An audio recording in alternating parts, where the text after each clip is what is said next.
A pump, which is geometrically similar to the one shown below with the 30 centimeter impeller installed, has an impeller diameter of 60 centimeter and has a brake horsepower of 160 kilowatts at the best efficiency point when pumping a fluid with a density of 680 kilograms per cubic meter. Determine the BEP head and flow rate and the appropriate speed to run the pump. So this is a pump scaling problem, and you notice it's talking about two different pumps here. So one of the things we really need to work at is to keep those two pumps separate and make sure we know which characteristics belong to which pump. So I'll talk about that a little bit before we start this problem. So the first pump, which I'm going to call pump 1 in this solution, is the pump whose characteristics are given by these performance curves. So there it says we have the 30 centimeter impeller installed, so that's this line here, and it says we're operating at the BEP, or at the best efficiency point. So this pump is operating right there. The best efficiency point is labeled, and it has an efficiency of 82% at that spot. Now the second pump is a larger pump that we're also given some information for. So the larger pump has an impeller diameter of 60 centimeters. So notice that happens to be twice as big as pump 1, and it has a brake horsepower of 160 kilowatts, and it's pumping a different fluid. It's pumping a fluid with a density of 680 kilograms. Notice pump 1 is pumping water because this performance curve here is given for water at 20 degrees C. So two pumps. Pump 1 are these characteristics, and pump 2 is the new pump that we're interested in investigating. So with that in mind, we'll start this problem. So we'll start with our given information. And first thing to recognize is we have two geometrically similar pumps.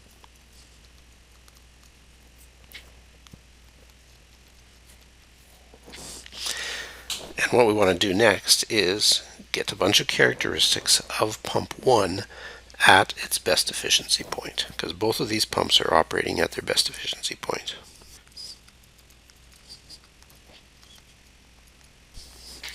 So at the best efficiency point, we can get quite a few characteristics of pump 1.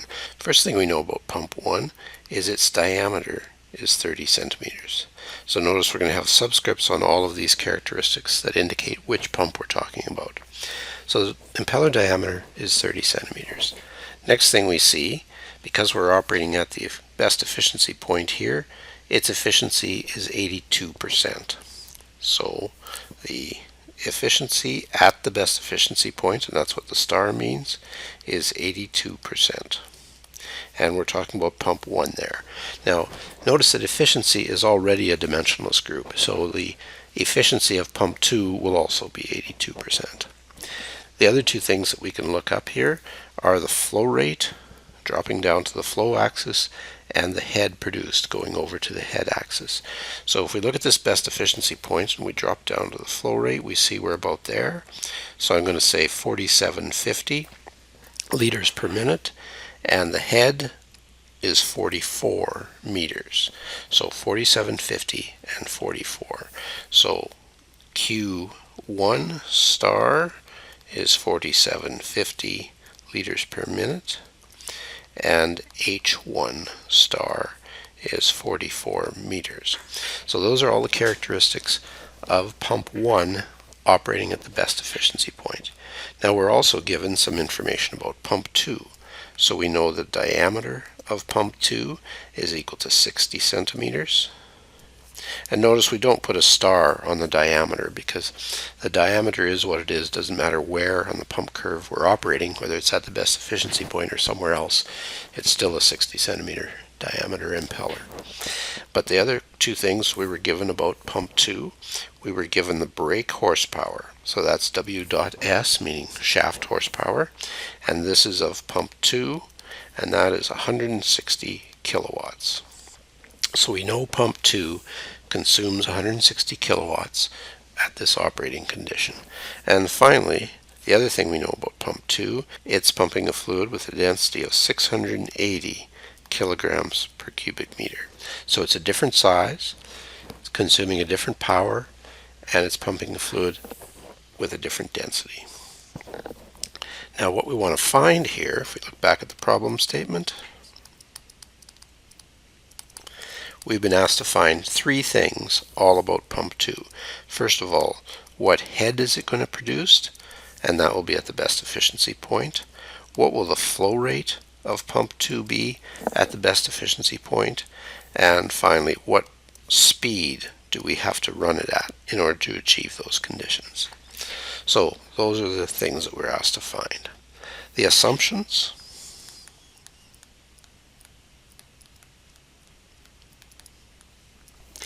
well, we're certainly assuming steady state operation.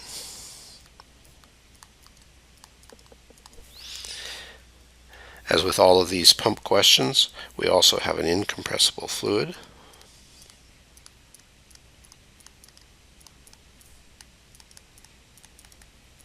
And we'll also say it's constant temperature. So the properties aren't changing on us. And of course, the most important thing, we're going to use pump scaling laws. So we'll just say the pump scaling laws apply. And those will be our assumptions for this question.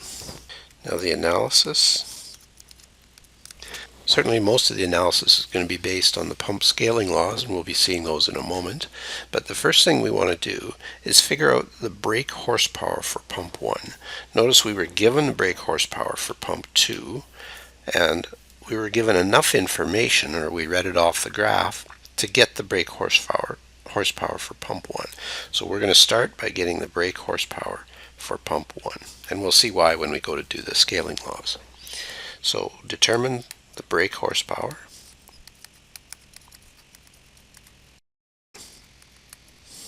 And notice we can't read that off of the pump performance curve because there's no information on there about brake horsepower. So we need to calculate it from the information that is on there.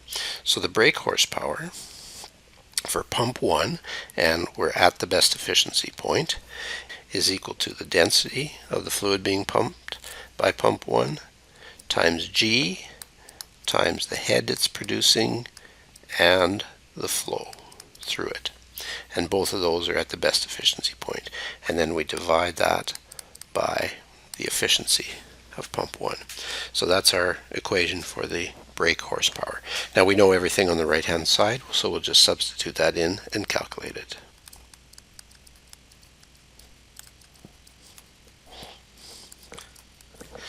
And the flow rate here, in order to get the units of our brake horsepower to work out, we're going to have to change this flow rate from liters per minute to meters cubed per second.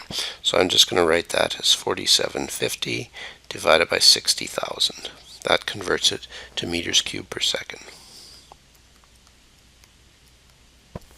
And then remember to divide by the efficiency, which is 0.82. So this works out to a brake horsepower for pump 1 at the best efficiency point of 41.589 kilowatts. So that's the power required by pump 1, and that's just coming from information we read off of its pump curve. So now we can take a look at the scaling laws.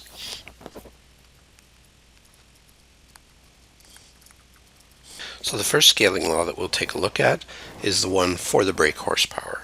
So the first scaling law we'll use is the one for the brake horsepower. So brake horsepower for pump 2 over the brake horsepower for pump 1. It doesn't matter which one you have on top, as long as you do all of them the same. So I've put 2 over 1. And here, these are both at the best efficiency point. So we'll just remind ourselves of that by doing that. So this scaling law tells us that the ratio of those powers is equal to the ratio of the density being pumped and the ratio of the pump speeds cubed and the ratio of the pump size to the fifth. So that's our first pump scaling law. And realize in this equation, because we calculated this in our last step, we know everything in this equation except N2. So we'll go ahead and substitute everything into this equation.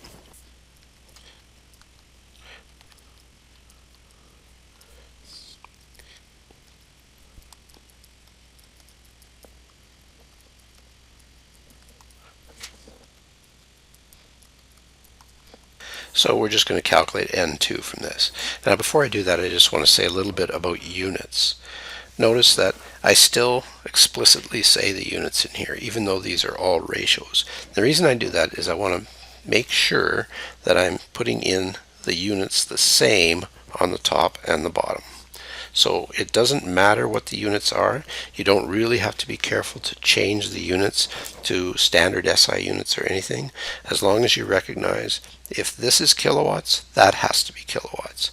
If this is kilograms per cubic meter, that has to be kilograms per cubic meter. So notice I didn't have to change this 750 to radians per second. If I leave this as RPM like I have, then when I calculate N2, it will come out in RPM. So that's a handy feature. So N2, we do this calculation, works out to 981.54 RPM.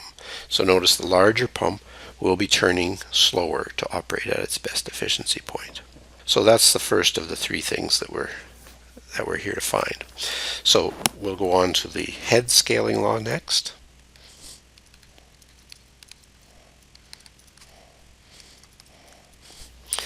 So the ratio of heads is equal to the ratio of pump speed squared times the ratio of impeller diameters squared.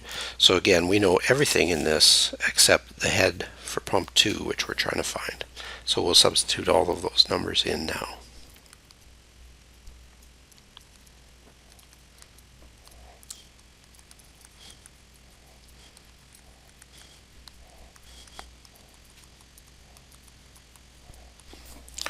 And we calculate H2 from that, and we get 55.367 meters. So larger head produced. Finally, we have one scaling law left, and that's the scaling law for flow. So we go and get that.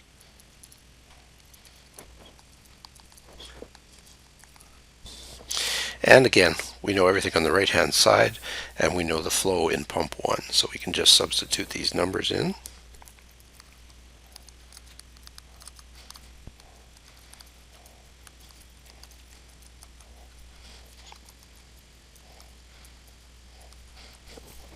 And from that we get Q2. And that works out to 21,313 liters per minute. So quite a bit larger flow. So we've found all three things that we were asked to find, so we'll just write our concluding statement.